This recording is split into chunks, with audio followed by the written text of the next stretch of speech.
Hello everybody, welcome to another episode of Cape Rugby TV. It is Wednesday night and it's nice to have you along as always. Great panel this evening and nice to have some of our regulars back, but let's start on the far right. Morgan Newman, how are you, my man? How's it, Japes? Good to be back on the show. What's with this lip thing that you do every time you say hello, Japes? How's it go? I don't know, I'm trying to get rid of the nerves as the show goes on. You've got big match temperament. No, I'm just kidding. No, I don't know. I don't know you pick it up, I think. Yeah. Baba Moerat, Ebrahiem Moerat, no stranger to Western Province Rugby, Poland Rugby, Club Rugby, School Rugby. Ebby, nice to have you here. How's it, JP? Thanks for having me. You've got a whole connection going on. We got a whole history. We can do a whole show on you alone. And you, probably. Isma-eel, Dollie, nice to have you back. Yeah, good to be back. It's been a while. I Yeah. was on a sabbatical, so now I'm back. Yeah, how was the fast? It was excellent. Can't you see? I'm a bit trimmer and slimmer than usual. You guys got all these different reasons for why the fast was good. Some religious reasons, some health reasons, and some, of course, for beach reasons. Are you going to be in the beach and destroying the six-pack? No, definitely not. Definitely religious reasons. Fantastic stuff. All right then, folks, let's get straight into it. Let's look at the results. We'll start off with the results over the weekend. Nice to see so much more club rugby action. Falls Bay, UWC. That was, of course, the game that we went to over the weekend. We'll get more into that a little bit later. Belleville going down to Tygerberg, 47 points to 3. Victorians, or Vics, 31-27 over Helderberg. UCT, 52-0 over Bell Hell. NNK going down to Durban, 45 points to 7. Then Kales River losing to Stellenbosch, 45-18. And then, so those are your Super League A fixtures. And I must say, there were a couple of great games over the weekend. Let's just start at the beginning here. We're not going to talk about False Bay UWC right away.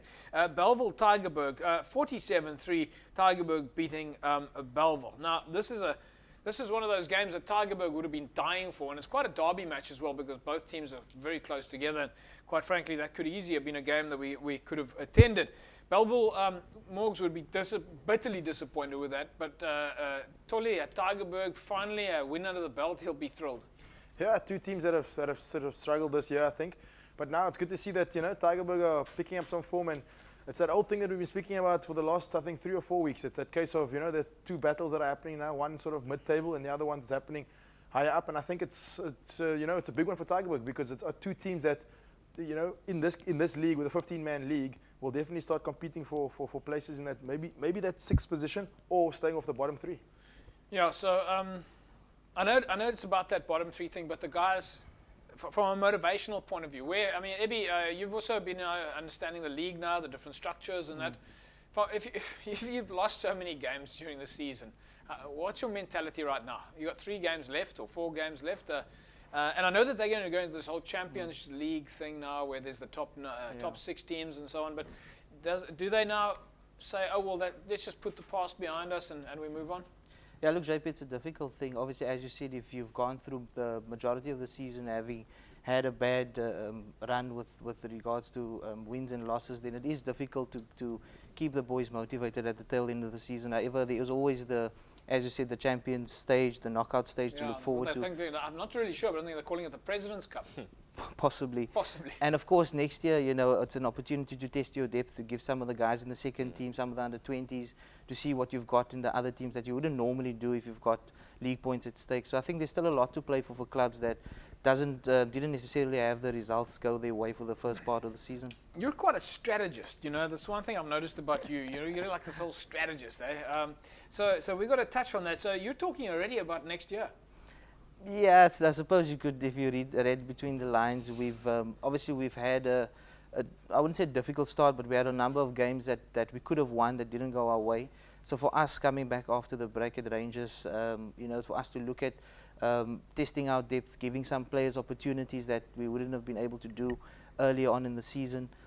So as I said, there's still a lot to play for many clubs like us that sitting sort of middle to the latter part of each of the tables in the different Do you think leagues. the other clubs from a mentality, that's kind of where I'm digging at here with you, the mentality of the other clubs, do you think that they're thinking strategically already? It's only, August. Do you think that they're thinking about depth yet for next year?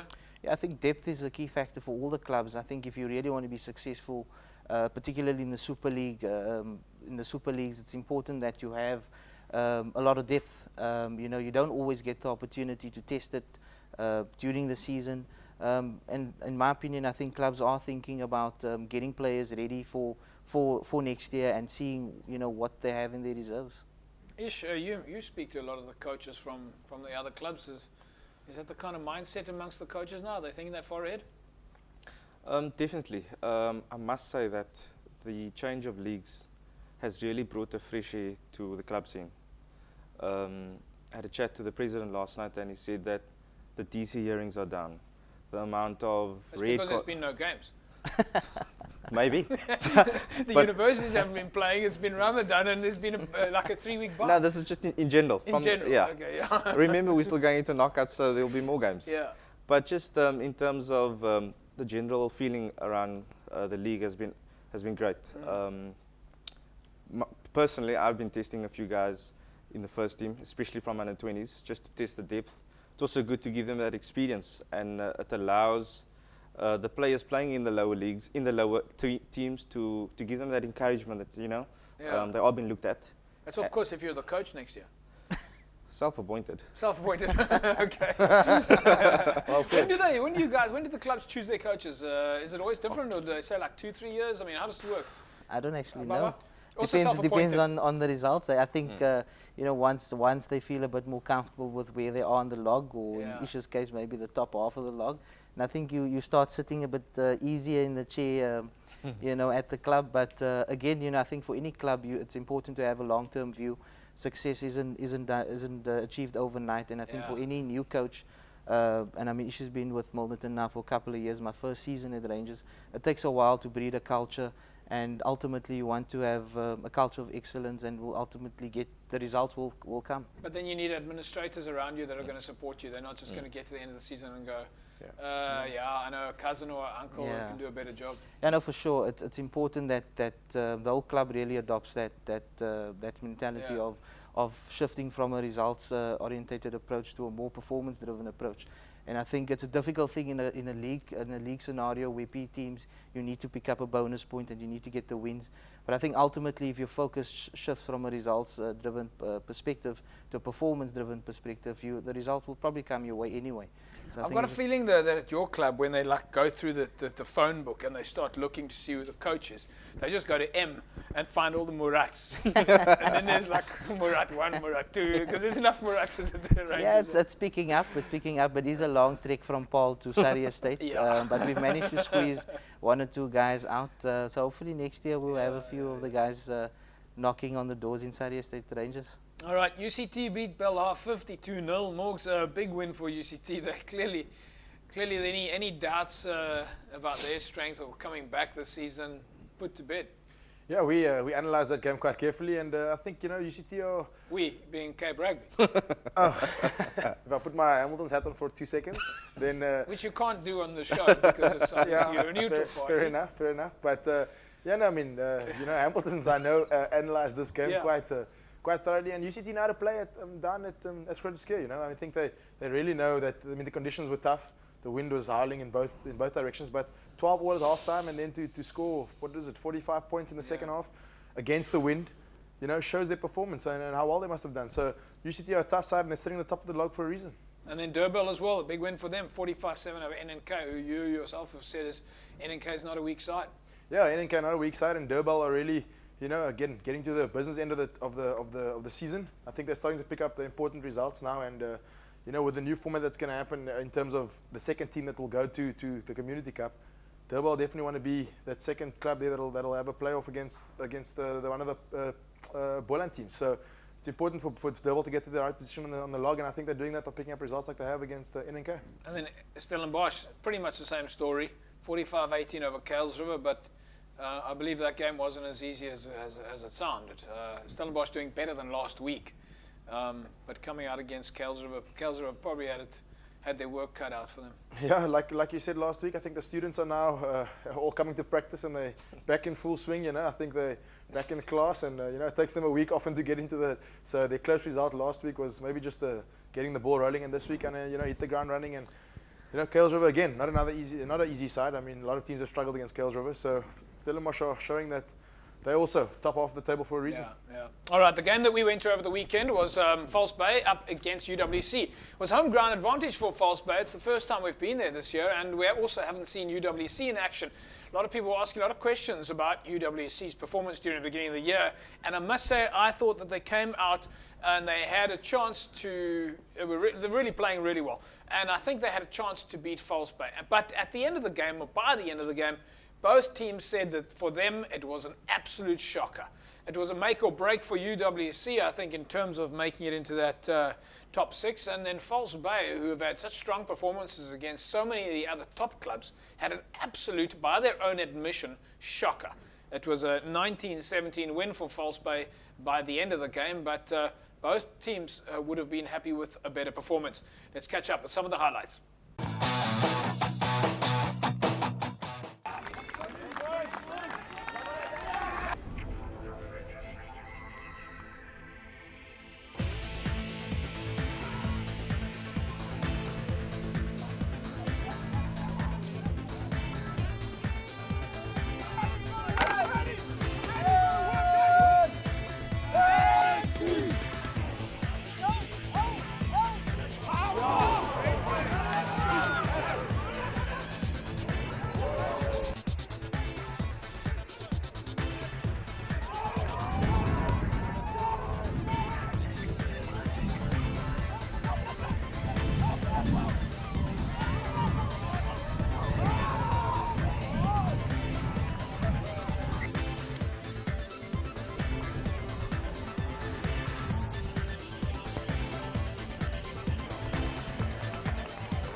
I'm not going to say much. Morgs, what do you think?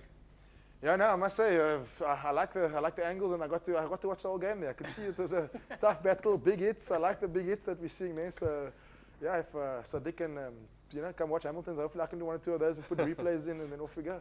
Yeah, a lot of people don't understand that we don't often get that kind of camera angle. So, folks, I hope that you enjoyed that because it was a different angle. And in fact, we were shooting from the top of the clubhouse, and then Sadiq, our cameraman, had the other angle, so we're able to show you some of the running moves as well, because we normally focus on the people at the games, but a lot of the clubs don't have those kind of facilities where we can stand on the roof and shoot as well, and in fact we don't always have two camera people handy either, so it is rather difficult to get things done still when we're functioning on a low budget, so to speak. But in terms of the game, Morgs, your thoughts? Yeah, I mean, I watched that game. I watched it quite closely on social media, because I couldn't be there. But, I mean, the UWC are a side that we really Hamilton struggled against them. I mean, top sides are struggling against them. So they've got good players all around the pitch that are coming to the fore. And False Bay, again, another team that we always talk about. But, they at the top of the table there for a reason. They've played 11 games now and they're really doing well. And they're a really tough side. So I think, we spoke about it a few weeks back. But I think that top 6, once the top 6 gets determined, I think that competition that's going to happen, if you call whatever it's going to be named, like you said, the President's Cup, whatever it's going to be, I think that top 6 will be a interesting competition because False Bay can beat a lot of teams, and so can UWC if they make it up there, and a lot of other teams. Yeah, I spoke to Oliver Janssen before the game and after the game, and also caught up there with Paolo Manuel, who we all know, and he's been on the show before, and the amount of injuries, and we haven't had this kind of insight from the UWC side. They've just been plagued with injuries, a little bit like probably not quite as bad as the Stormers were at the beginning of the years, but they got something like 7 of their front is out. Their entire tight 5 is a second team tight 5, so the guys are really taking strain. And once one finds that out, then you can sort of start understanding why it is that they had a bit of a rough season, Baba. No, it's very difficult. I mean, you mentioned the Stormers, and we know what happened to their season once they hit, once they experience that kind of a thing. But at the same time, it's also an opportunity for many other players, you know, and it's all about opportunity, and it's an opportunity for second-team players and fringe players to put their hand up and say, you know, look at me, and use the opportunity. But from a coaching point of view, it is really difficult. There's a core of players that you rely on in any team, and once that gets rocked, it's difficult to recover from that. And you know, adding to that, what a lot of people don't realize maybe is just how tough it's going to be for UWC next year, because I think at least 8 or 9 of these guys this year will be too old to play in the Varsity Cup next year. So Ollie Janssen or Peter de Villiers or whoever's running, I think it's Oliver, really is going to have a tough time. I mean, you're going to lose 10 guys, plus you're going to hope that your youngsters are coming through. And I suppose you know, we always think that the universities have got depth. UWC doesn't have as much depth as a UCT or a Marties. They have to, they're limited, Morgs. Yeah, I think if you look at the amount of players that you've seen that get too old and then leave the universities to go and play at other clubs. I mean, at Hamilton's they've got quite a few of those guys. At UCT, you lose quite a few players. So it'll be a big challenge for UWC to keep those guys interested in playing for UWC during the league. And they can't pay. And they're not paying them. So the best they can do is give them a bursary. Yeah. Exactly. And so they've got to find a way, which I think Stellenbosch are going to get right, and so will UCT will get right in terms of keeping these guys interested in rugby when they can't be involved in Varsity Cup, because a lot of these teams take their Varsity Cup team and they just take it into the league. Yeah. But if you have a senior player who's good enough to play, but obviously can't play because of his age, keeping that guy interested is going to be is the battle that all these varsities face. And if you lose a lot of players, it will make. I think it's nice that they lose a lot of players, in fact, because it makes this whole Super League A a lot stronger. Yeah, and it's interesting to say that, because we keep talking about how coaches and administrators have to change their mindset about administrating amateur sport, and that you have to build a gears, you have to think long term, you're actually there for the club, you're not there for the results.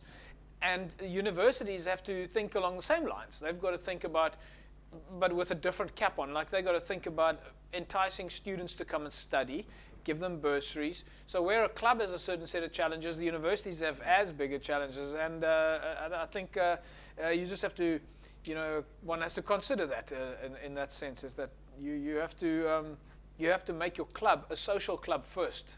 Ish, I mean, you know that better than anyone else. Yeah, I think universities like UCT and Stellenbosch, they come sort of with that history and tradition, you know, that they're playing in the top tier of the Varsity Cup. So it would be more natural for them to attract, you know, the top echelon of players coming out of school. Whereas UWC, they're in the second tier of the Varsity Cup. So maybe they've got to look a bit at their recruitment strategies for next year, and maybe target the high schools maybe within the university area. Yeah. And then strike up a relationship, you know, with these schools, and maybe offer them, as you said, maybe some bursaries. Yeah. Well, I can absolutely guarantee you that the Paul boys, Weinberg, Sachs, and Bishops had probably had the door knocked down by the UCT and Stellenbosch Oaks. But if you're interested, UWC, in my personal opinion, is an excellent university, and they have just got better and better and better and better. And you want to find yourself a good university to go to, and you perhaps not sure where you want to go to UWs. Go check them out. They really are. What are you guys talking about? I was at alma mater. Oh, is that your old? You, it's an important factor, point you raised about the feeder system, you know, about Sachs and Weinberg and all these schools. Yeah. And you also mentioned it about the feeder schools for UWC. They don't really have that system in place. And that has been the strength of a Stellenbosch with the Paul Roos and the Paul Gyms, etc. Yeah. And I think if they tap into that, looking at a feeder system, I think UWC is going to be a force to be reckoned with. You see, we're not even going to get to the ad break here because ideally we should be having feeder schools in the neighborhood around UWC, but those schools don't get much attention. They don't get much budget. They really are still very much previously disadvantaged schools, and there's no development that I call development. Yeah, maybe there's the odd clinic where you can take a photograph and say, oh, well, that's development. We went out there once. That's not development. You need a 10-year strategy on development. So those schools in that whole area there, the Castles Flays and those That's guys. talented players. And they're talented players, but they need more support. Yeah. Yeah, anyway, folks, we have to take an ad break. When we come back from the ad break, we're going to give you an opportunity to win for yourself a 5-kilogram bucket of solid mass. This is, of course, Evox Advanced Nutrition, the official sports nutrition supplier to West Bromwich Rugby and the DHL Stormers. We're also going to catch up now with the winning coach and captain after the break, and then you'll have an opportunity to enter the competition and win for yourself this bucket of solid mass. We'll see you back in a sec. Welcome back, everybody. Yes. All right. So we managed to catch up with the losing captain and coach at the False Bay UWC game. Matthew Fort, of course, the captain of UWC, still had a smile on his dial after the game. Let's see what he has to say. Right, folks, we're here at False Bay. Of course, False Bay up against UWC today. UWC's just come back from the break. With me now is Matthew Fort. Matthew, close game. Didn't go your way though. Yeah, thanks, Jebs. Yeah, definitely. We put a lot of effort into the week. We tried to neutralise their strength with the forwards. We knew it was going to be a physical game, and yeah, we just tried to nullify them as much as possible. But on the day, to lose 19-17 to False Bay, it's tough. But yeah, we're just going to keep on working and see how it goes. You went to the break at 10-5. At that stage, Yeah. you guys were, I mean, you were getting an upper hand a little bit. Yeah. What would you say are strong points, weak points? Yeah, definitely. Our scrums are circling a bit. Yeah. They definitely put the pressure there, and we ended up giving away 2 yellow cards. So I think that definitely cost us. Our discipline, we just have to improve on that. Well, it looks like the team's getting better and better as the season goes. definitely, yeah. Unfortunately, the season's running out. Yeah. Well, we've got 5 games left, so we'll see how that goes. Next week's Marties. So that's definitely a big game, and we're just focusing on the future. So this team's definitely going places. Fantastic stuff. Thanks a Matt, lot. well done. Great Cheers. to see a captain with a smile on. Cool, thanks a lot. Here we go. Cheers. All right then, Michael. At least Matthew. Sorry, man. I know it didn't go your way, but glad to see that smile, man. So great to see friendly club rugby players out there. There's nothing better for us and makes our life so much easier. But a man that was very unhappy, or at least disappointed with the result, was Oliver Janssen, the coach of UWs. Let's catch up with him. Folks, with me now is Oliver Janssen. He's no stranger to Cape Rugby TV, coach at UWC. Ollie, you guys had them in the first half. Ends up there with a 2-point win for False Bay. Not quite what you wanted. Yeah, I guess JP, if you've lost so much momentum during the week in terms of injuries and stuff, it's not really things that you can control. Most important thing is these guys stuck to their guns, and they tried their hearts out. Important that we keep on going. We hopefully we'll get a few players back this week, which can only strengthen us because we have another big game coming up. Yeah. But it was good for their confidence. Yeah. And nice to be back after the break. I mean, the students being away for such a long time, it takes a little bit of momentum off. Yeah, no, we had a good conditioning program going during the holiday. Yeah. So when the guys came back, they were quite fit and strong, and we decided to that will give us our go forward for the rest of the season. Unfortunately, this game determined our fate for the year because we still wanted to go to the top 6. I think that's gone now. We still have to work for the next 4 games. Yeah. Ollie, well, it's a lot better performance than we've seen earlier in the season, and it's climbing. We were saying the same thing to your captain, it's climbing all the time. So we look forward to watching the rest of the season. Yeah, JP, we had a lot of injuries. It's quite tough in this league, and that's why I think you need a good squad. Thank you for supporting us, and hopefully we'll get there. 100%. We're always supporting you, Dubs. Yes. Always such a great team. We love the boys there. And of course, one of these days we see you back in the Varsity Cup. Yeah. We don't talk about that now. Let's just look at it later. Okay, here we go.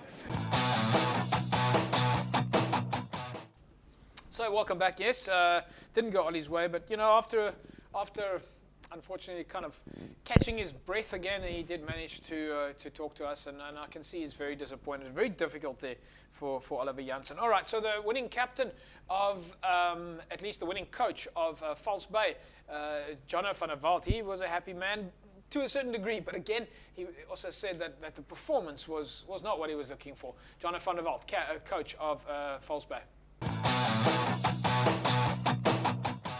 Right, folks, with me now is the winning coach of False Bay. Of course, home ground advantage for False Bay today against UWC. Jono, you must be very happy. Yeah, we're happy with the result. I don't know about happy with the performance. Yeah. We dug ourselves a very big hole in the first half. 10-0 down, I think it was 10-5 down at half time. And yeah, obviously we had to consolidate. And the boys did well to kind of grind out a victory. So it was one of those days where 1917, I think it was in the end. It was obviously a good result for us. Coming into the season, False Bay was definitely sort of the fear factor team. Everybody knew False Bay was going to come out strong. We really came bouncing back from last year. And if you look at it today, not as good a performance as you had against Hamilton's or some of the other teams. A two-point win, you'll take it. But where would you say the weak spots were? Oh, geez, I think today was just overall handling. We scrummed really well. The lineouts were a bit 50-50, and then basically just general handling. It was a bit of a dodgy situation at ruck time, which obviously the ref managed to handle. But yeah, you know. The break, everybody's been on this break. It's been a little bit of losing momentum. It means players don't practice as much. Do you think that's had any impact? It's had a massive impact, although, you know, we only maybe try to take 2-3 weeks off, but, you know, it is Ramadan as well. We do have Muslim guys as well in our team as well, and we have guys who obviously work. We don't have too many guys that study, and guys that have young families. False Bay never really has. No, exactly. and you know, having last week's game cancelled due to rain, so having 2 weeks not playing, you know, it's a bit of rust out there. Very disruptive. Yeah. Jono, well, listen, anyway, a win is a win. Cheers, you take those points, and, you know, I think False Bay is still a major factor in the league. Cheers, thank you very much. Okay. All right, so yeah, Jono just not as happy as he could have been. But the man of the match, as well as the captain of False Bay and a great player, Michael Popmeyer. Let's catch up with him. Folks, with me is the winning captain of False Bay against UWC today. False Bay, as we said earlier, on a home ground advantage. Michael Popmeyer. Mike, down to the wire. Yeah, very much so, JP. I gave the boys a bit of stern talking to at half time. They pulled through in the second half, and yeah, win's a win. We'll take it. You guys certainly dominated up front. I mean, the amount of I haven't seen so many turnover balls in a long time. Yeah, look, we took it up front to them. You know, I remember last year you were there in the mist. It was a game we would like to forget. We would have preferred to get a few more points, but like I said, we'll take the win. Did you guys know? Did you have the plan up front? I mean, a lot of people have been talking even before the Hamilton's game. They said, you know, False Bay is a big threat. You guys got an extremely big pack. Guys were like, you know, snooping themselves in there. The amount of weight that you guys bring. Was that part of your plan? Was to dominate again? You know, with all those tight heads. No, most definitely. I mean, you look at the amount of tight heads we got today, and the size of our pack. You got to use it to your advantage, and it was pretty clear today. Turnover 3 or 4 scrums and scoring from one of them. So definitely a game plan. Definitely. And of course, one of those tries was yourself. So you are, of course, today's Evox Advanced Nutrition Man of the Match. So, folks, Michael Popmeyer, there you go. It's a solid mass, 5 kilogram chocolate. Come a little bit closer to me, Mike. So 5 kilos of solid mass goes to our Evox Advanced Nutrition Man of the Match. Evox is, of course, the official sports nutrition supplier to Western Province Rugby and the DHL Stormers. Mike, just in a couple of seconds, how much conditioning training do you guys do? Do you guys do a lot of exercise? I mean, again, now with this break in the middle of the season, it must be very difficult. And you know, the guys have to condition themselves. Yeah, we every Monday we do a hectic flush out at CrossFit. Tuesday, Thursdays we're on the field, so it's a nice mix-up. You know, if you're on the field 3 times a week, then Saturday, the 4th day, it's a bit too much. So we've got the right balance, I think, and there's definitely enough fitness in our team. And the flush out, you're flushing what out? Mike, there we go. Congratulations, but you're the man of the match today. Give it a cheers, guys! Yeah! Then, well done, Michael. Good win for you there, and winner, of course, the Evox Advanced Nutrition Man of the Match prize. All right, folks, to get your cell phones handy, because that opportunity for you to win yourself a bucket of solid mass. Remember, all club rugby players can go directly to the Evox factory as part of the Western Province Rugby and DHL Stormers sponsorship. So if you're a club rugby guy, go directly to the Evox guy. And the easiest way to get hold of them is if you go to the front page of the Western Province Club Rugby site. There's a banner. You click on that and you apply, and the Evox guys will get back to you straight away. Otherwise, you can jump on Facebook and we'll tell you where to go. All right, solid mass it is. All you need to do is tell us who is the official sports nutrition supplier to Western Province Rugby and the DHL Stormers. Just SMS the answer to 33280. Just tell us who's the official supplier and you win yourself the 5 kilo Evox solid mass. Congratulations to last week's winner, PJ Wagner.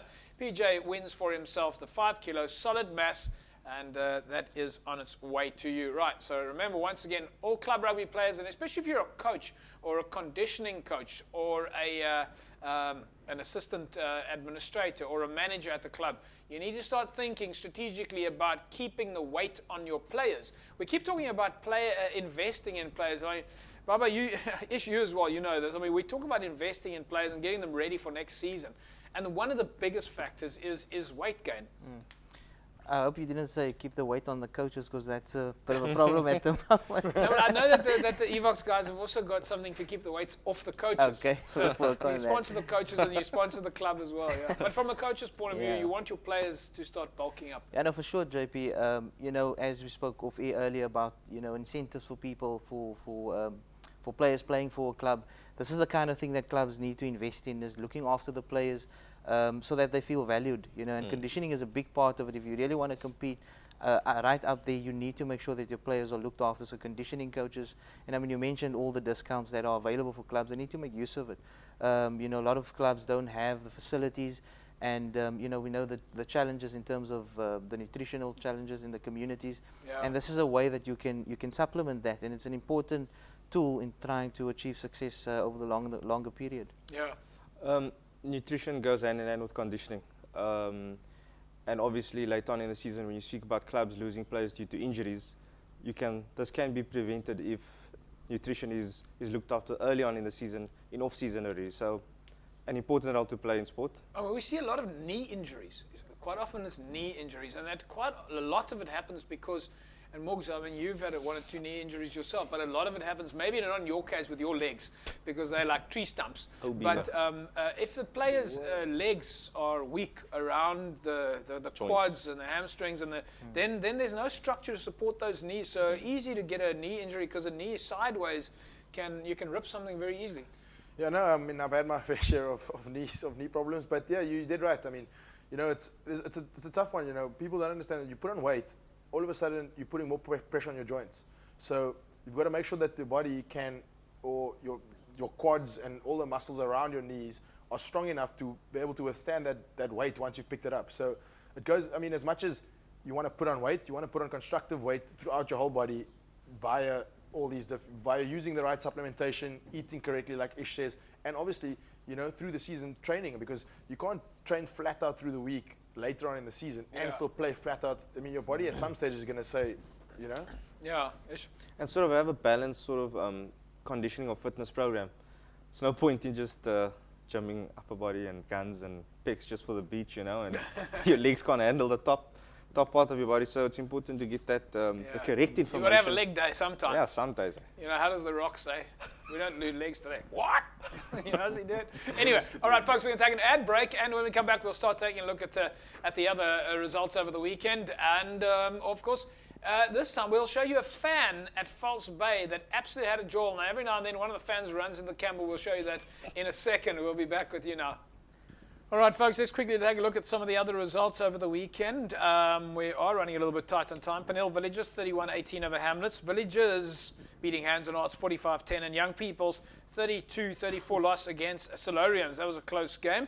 Gentlemen, were Solarians, we had Ricky Peterson on the show. Morgs, again, Solarians not dominating like they did last year. Yeah, I think if you take all Solarians results throughout the season and you put it on one piece of paper, I think you'll see a lot closer games than the position on the log may show. I think, you know, they haven't won comfortably like they have in the past, but I think it's actually not necessarily a bad thing. You know, they are top of the Super League B, but it's nice to see that them not being runaway winners in every game. Competition breeds results. Ish. The thing is that they have won though. Yeah, they're still in the top. They're still in the top too, and they are gunning for that top position, and they're very much on Villagers' heels. All right, the rest of the results then in Super League C. Van der Stel going down to Silverleaf. Again, a team that's getting better and better. Van der Stel 20 and Silverleaf 22, just losing narrowly there. Strand 32-16 over Stelkor. Elsie's 26-7 over Eerste-Rivier. Anselm will probably be happy with that result. Wraithby 19-8 over Langa. And in the other weekend results, in the top 8 in the City League now, Watsonia 38 over Progress. Temperance beating Perseverance 44-0. Once again, those clubs should consider merging with everybody on the same field. Also, at least I'm thinking of Progress. All Saints 13-0 over Carlamore. Imikawi 10-11 loss for them against Whistling Wheels. Titans 50 points to 8 over Richmond Rangers. And then Peninsula beating Thistles 15 points to 13. Now the top 9, of course, the top 9 that comes from the City, Southern and Northern Leagues. Young Wesley's 11-6 over Caledonian Roses. Young Stars beating Blue Stars. Blue Jets beating Laguna. And Clutisville going down to Young Ideas 21-14. In the Simonsburg region, Lamotte 22-26 loss for them against Languedoc. The Pumas beat Blue Stars. Lwandle beat Kayamandi. Excelsior and Brampton, it looks like that game was cancelled, so it's 5 points for Excelsior. And then Fora 27-12 over Constantia. In the Women's League, and Nolene will be very happy with this, Milnerton 41-0 over United Brothers ladies side. UWC beating Franschhoek ladies. Now UWC's got a great ladies side, 66-0 over Franschhoek ladies, and then a game that looks like it didn't take place either, so 5 points for Blue Jets. The Blue Jets take the victory there, 20-0. Well, not exactly a victory, but it anyway would be a if there any games get called off, then that's how it would end up. Right, the fans are the people at the games that are most important to the games, because without the fans, and again I talk about professional players who think and don't understand that they're actually just there to entertain the crowd. So who's the most important at the crowd? It is the fans. Without the fans, there are no sponsors. Without the fans, there's no television. So at the end of the day, if you're a professional player, you're just coming and going, keeping things entertained. Do yourself a favor. If you're a professional player, make sure that you act friendly and always make yourself available for cameras, microphones, and autographs from kids. But it is the fans, even at the clubs, that keep the games ticking. All right, at False Bay, there was a fan on the side of the field who had a great time, and possibly a little bit too much. Let's catch up with a little bit of a fun moment, but it was really good fun. Oh, in the bay! Oh, in the bay! Go rockin' in! Go rockin' in! Oh, in the bay! Go rockin' in! I wanna be and can't come back! Oh, in the bay! Go rockin' in! False Bay! I say Bob! You say Ginger Duck Bob! Ginger Duck Bob! Ginger Duck! All right, folks, and with me now is the man that you saw on TV earlier on going, I say False Bay, you say yeah! How does it go? Come on! False All right, this is what makes club rugby. Fans that you just can't stop, where even if you want to. Great stuff.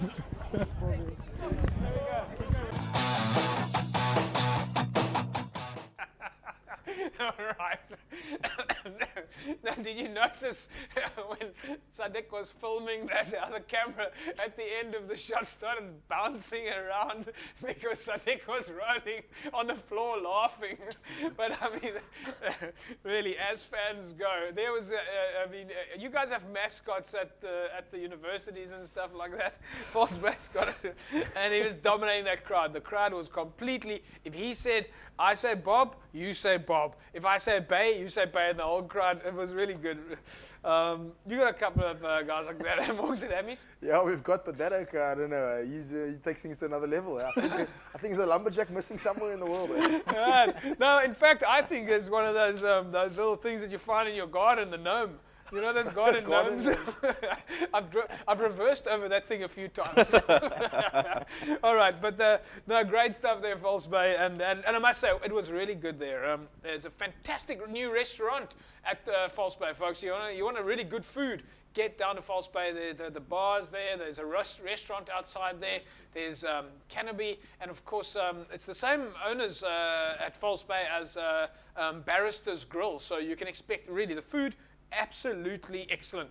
So that's kind of what we want to start seeing at more of the clubs is, where you've got good facilities after the game for clubs to come to. I think, and it's so difficult for a lot of the other clubs out there. You want those kind of facilities. The facilities we go through to quite often the club games, there are no bars or restaurants or pubs, and where there are, meeste van die kos word agter die tralies uitgegee. It's still a little bit rough out there.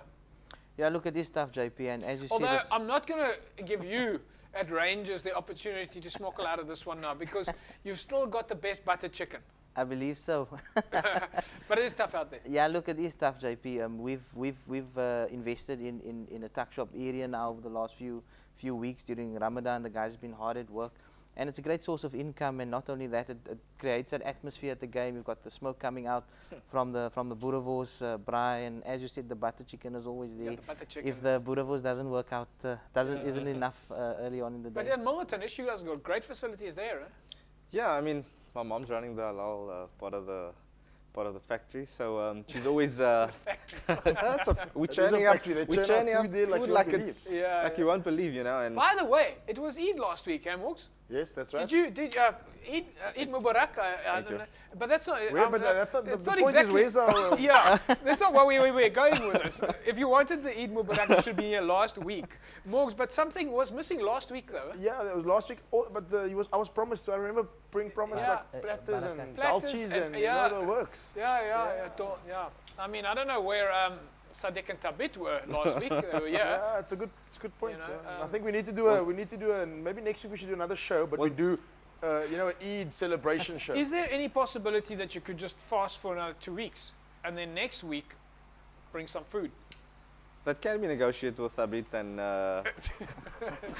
Tabit and Sadiq, both of them rolling on the floor right now. Okay, no, but anyway. Let's take a look now at Super League A results. Stellenbosch is still at the top. UCT, Hamilton's, False Bay.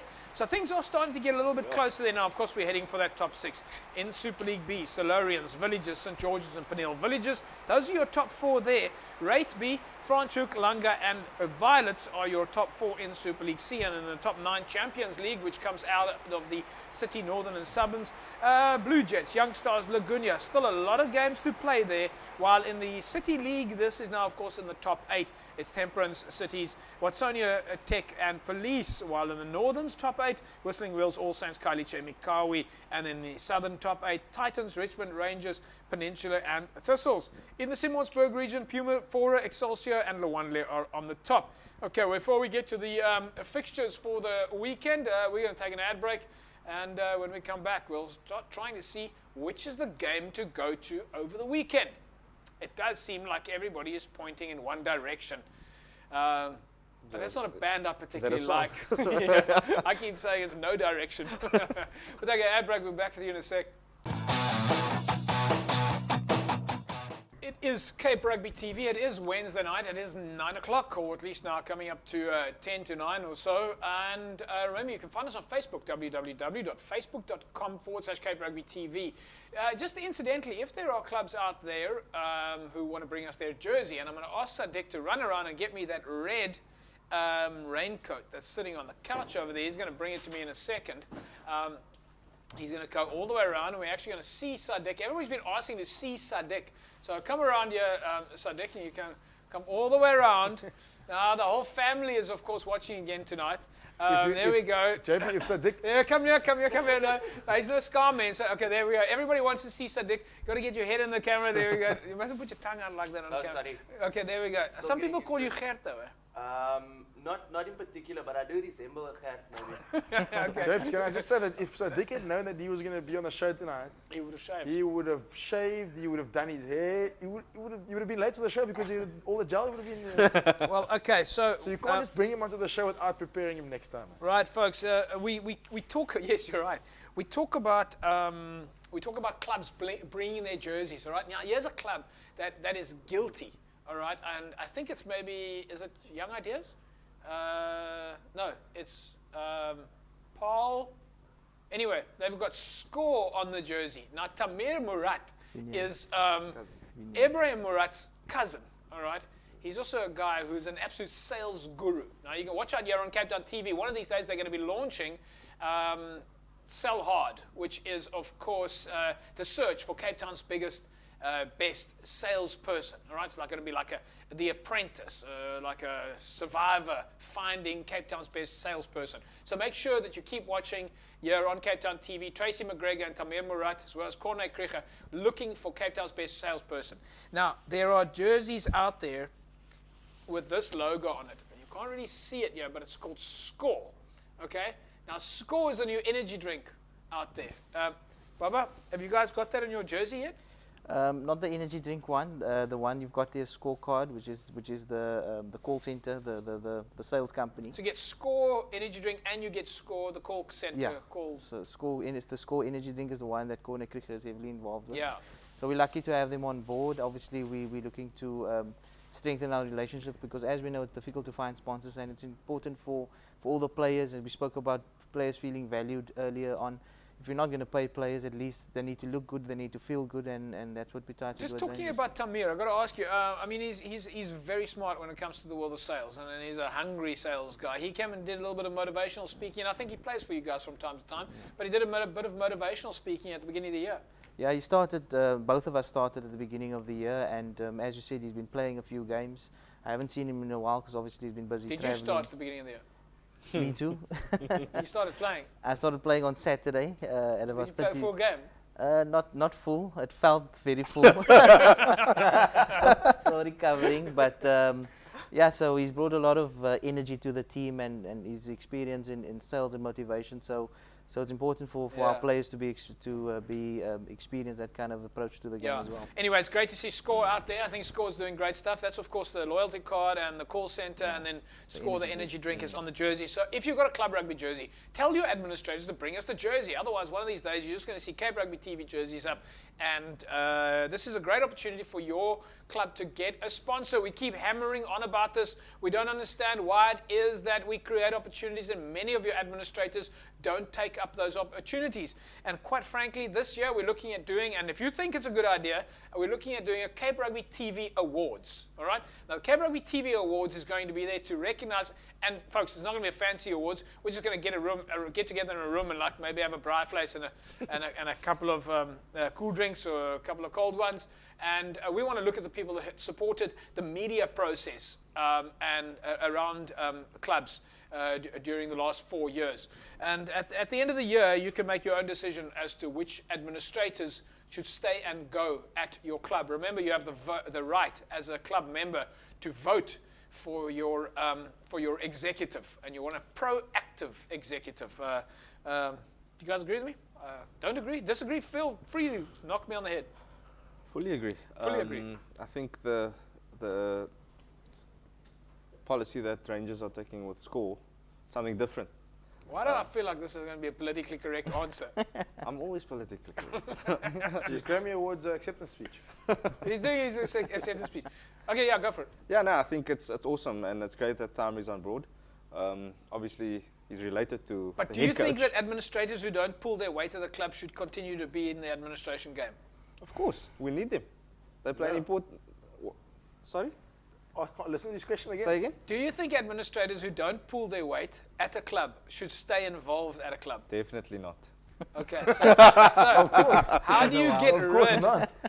Or are we in that situation that administrators are that we're in a space where it's amateur sport and you know you need people who just are prepared to help and it's their amateur time. You know, it's that balance because it is quite difficult, Baba. Very difficult, JP. You've got obviously myself coming into Rangers at the beginning of the season. You've got people that's been on board for many years, and it's difficult.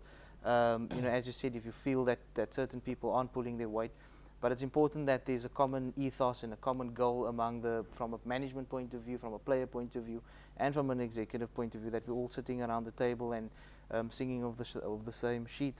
That doesn't always happen. Yeah. You know, but at the end of the day, it's a community sport. People are there to serve their community, and You I know think Sorry, I'm just going to jump in there because we're running a little bit tight on time. Is for me the thing about administration, amateur administration, we know that people work hard during the day. We know that they don't get paid for it. So the thing that at the very least, that I would expect you to do is do the stuff that is easy. If we ask you for a jersey and you're going to get a couple of 100,000 rands worth of TV time out of it, then bring us a jersey. If we ask you to hand out the magazines and your club is in that magazine and you can possibly get a sponsor for it, how difficult can it be to hand out the magazines? If we ask you to send us a picture on Facebook, how difficult can that be? So that's the part for me, is do the easy stuff. We know you can't get to practice every time. You can't get all the Excel spreadsheets and the internet working. It is tough out there.